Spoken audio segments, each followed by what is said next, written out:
Sur la nature humaine, TNT 18. Écrit par Nîmes.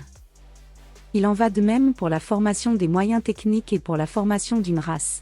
La netteté de la frappe ne caractérise pas le commencement mais le terme. Ce n'est pas une caractéristique de la race de comporter des possibilités nombreuses et compliquées, mais au contraire des possibilités très univoques, très simples. De même, les premières machines ressemblent à un matériau encore brut qui sera poli au cours d'un processus de travail ininterrompu. Ernst Junger, Le Travailleur. Nous avons vu dans l'article précédent comment tout système fonctionnel tend vers des principes d'économie que j'ai nommés les principes de moindre action, moindre information et moindre complexité. Il est évident que ces principes se retrouvent au sein de la sélection naturelle darwinienne, mais ils devraient également s'appliquer à la sélection des organisations politiques. Prenons le fonctionnement de l'évolution darwinienne. Cette dernière repose en grande partie sur les gènes qui vont être le support de l'information. Ces gènes vont se combiner de façon différente qui vont donner le génotype d'un organisme. Son blueprint ou son essence. Ce génotype provient de la rencontre des gamètes de ces deux parents qui, par le processus de la grossesse, vont faire venir dans l'apparence un phénotype qui est un certain ordre de la matière découlant de l'ordre particulier des gènes dans un génotype. Ce phénotype existant dans le monde matériel, il acquiert son existence en tant qu'individu ou organisme. La matière étant de l'énergie comme nous l'a appris Einstein avec sa formule E égale mc2, sans même particulièrement agir, un individu va déjà dissiper de l'énergie. Il est alors en actant cela qu'il va agir dans le monde matériel. Aristote ne serait pas d'accord avec moi ici car pour lui nous sommes en acte seulement lorsque notre survie ne dépend plus d'autrui, mais simplifions un peu l'affaire. Enfin, nos actes vont résulter sur des performances différentes qui peuvent être évaluées à l'aune de la quantité d'énergie dissipée par action et qui est donc une information clé. Plus notre performance sera élevée, plus nous aurons de chances de nous reproduire et donc de passer notre information génétique à la génération suivante et ainsi de suite de génération en génération. Il va alors y avoir un principe de sélection bien identifié par l'idée de sélection naturelle dans le cas de l'évolution darwinienne. À complexité égale, l'évolution favorisera l'organisme qui dissipe le plus d'énergie, qui est bien souvent celui qui agit plus mais pas nécessairement. Car à action égale, l'évolution favorisera l'organisme qui dissipe le plus d'énergie par action qui va être une information clé. À information égale, l'évolution favorisera l'organisme le moins complexe. Ou, pour le dire autrement, l'évolution va tendre à créer des organismes avec le minimum de complexité pour le maximum d'énergie générée, qui vont dissiper le minimum d'énergie pour le maximum d'informations créées et elle va sélectionner le minimum d'informations nécessaires pour le maximum d'ordre généré.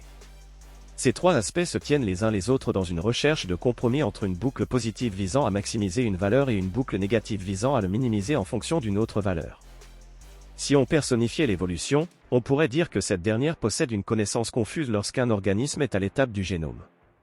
L'information est assemblée, elle connaît ce qu'un assemblage similaire a donné dans le passé mais pas celui-là qui n'est pas identique en tout point.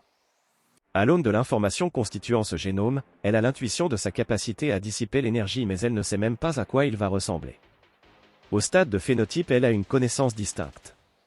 Elle voit à quoi l'organisme ressemble, elle peut le différencier des autres individus et elle peut avoir une intuition plus claire de ses performances mais elle doit le voir en acte. Avec l'expérience, elle a alors enfin une connaissance adéquate de ses performances reposant sur le résultat de ses actions. Pourquoi ai-je choisi d'utiliser ces termes ? Car ce sont ceux que Leibniz utilise dans sa monadologie. Je reviendrai sur sa pensée dans un article ultérieur. Il en va des humains comme de l'évolution. On va retrouver ces différents types de connaissances au sein de chaque humain et c'est bien normal puisque ce sont des particularités générales des structures dissipatives.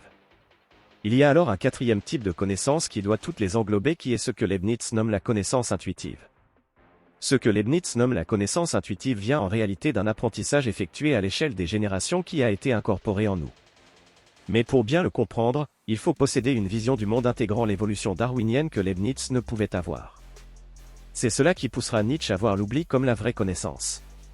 Nous avons une pleine connaissance d'une chose, une connaissance intuitive, lorsqu'elle fait partie de nous et que nous avons oublié que cela constitue une connaissance. C'est ce qui relève de l'instinct. Pourquoi un lièvre fuit devant un renard quand bien même il n'en aurait pas encore vu ? Car son instinct lui dit que c'est un danger potentiel. C'est une connaissance. Un homme naît avec des connaissances biologiques innées et avec des structures mentales préexistantes qui vont façonner notre façon d'appréhender le monde. Les deux étant le fruit de l'évolution. Admettons que ces principes soient vrais et qu'ils s'appliquent à toute structure ordonnée. Vous serez d'accord avec moi qu'on devrait les retrouver au sein des sociétés humaines. Les sociétés pérennes seront alors naturellement celles qui favorisent ces principes contre celles qui font l'inverse. Penchons-nous alors sur une comparaison entre un pays communiste et un pays capitaliste. C'est ce à quoi s'est attelé cet utilisateur de Twitter dans son fil comparant l'évolution de la quantité d'énergie nécessaire pour créer un point de PIB entre la Pologne et la France.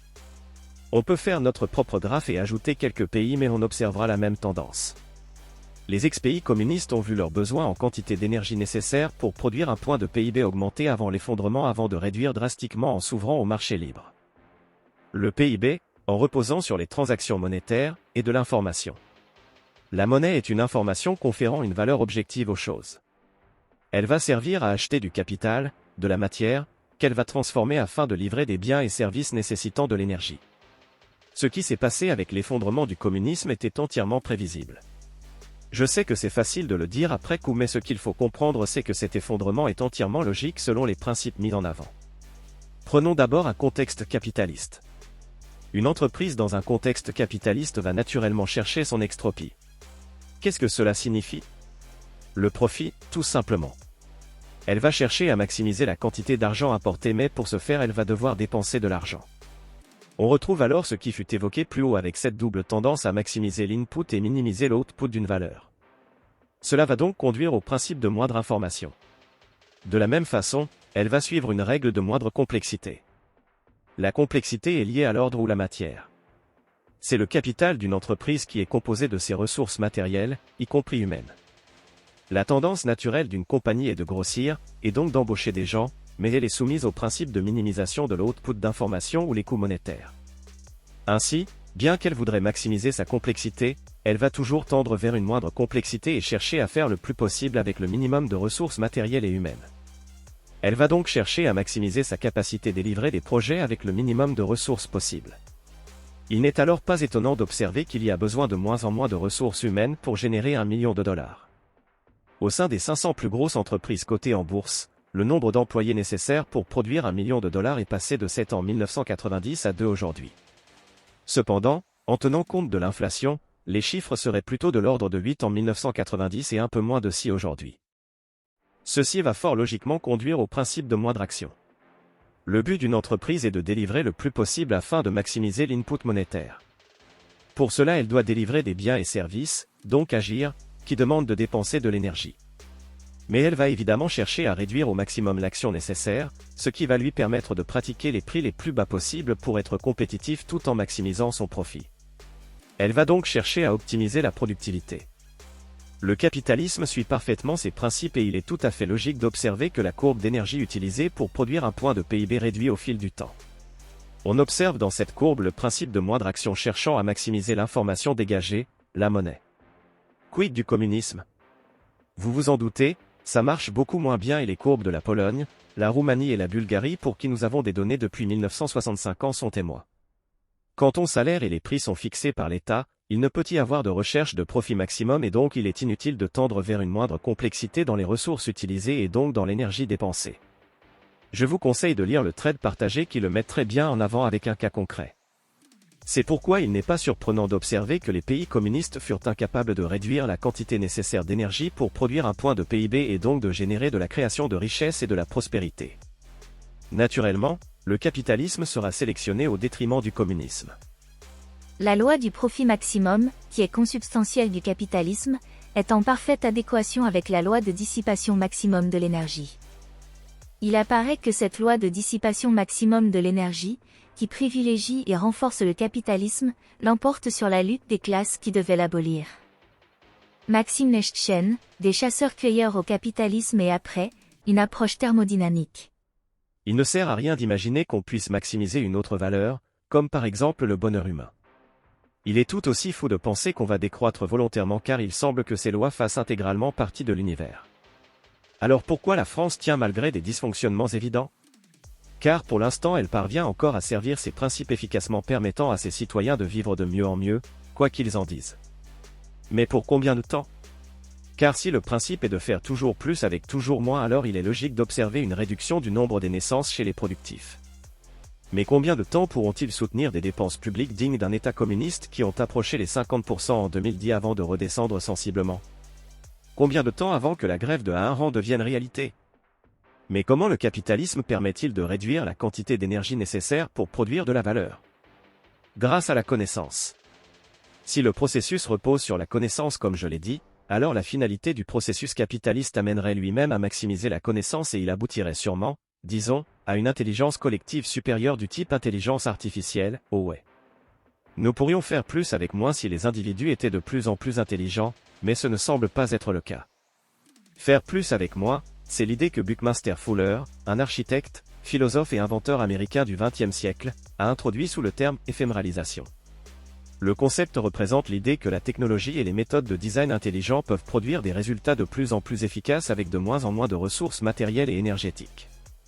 C'est une tendance qu'il a observée à l'échelle de la civilisation humaine, où, grâce au progrès de la technologie et à l'amélioration des processus, nous sommes devenus de plus en plus capables de produire des biens et des services en utilisant moins de ressources matérielles et énergétiques. Par exemple, considérez comment un petit smartphone d'aujourd'hui a plus de capacité de calcul qu'un superordinateur des années 1960 qui nécessitait une pièce entière. Fuller a soutenu que l'éphéméralisation pourrait potentiellement nous aider à surmonter des défis majeurs tels que la pénurie de ressources et l'impact environnemental de la production industrielle. Alors pourrions-nous faire plus avec moins de personnes ? Devrions-nous être plus inquiets de faire des enfants intelligents ? Est-ce que cela participerait à un perfectionnement du monde ? Car au final, le grand absent de la réflexion reste la beauté. Cet audio vous a plu ? Abonnez-vous à notre chaîne afin de recevoir tout notre contenu et soutenez-nous sur Tipeee, le lien est dans la description.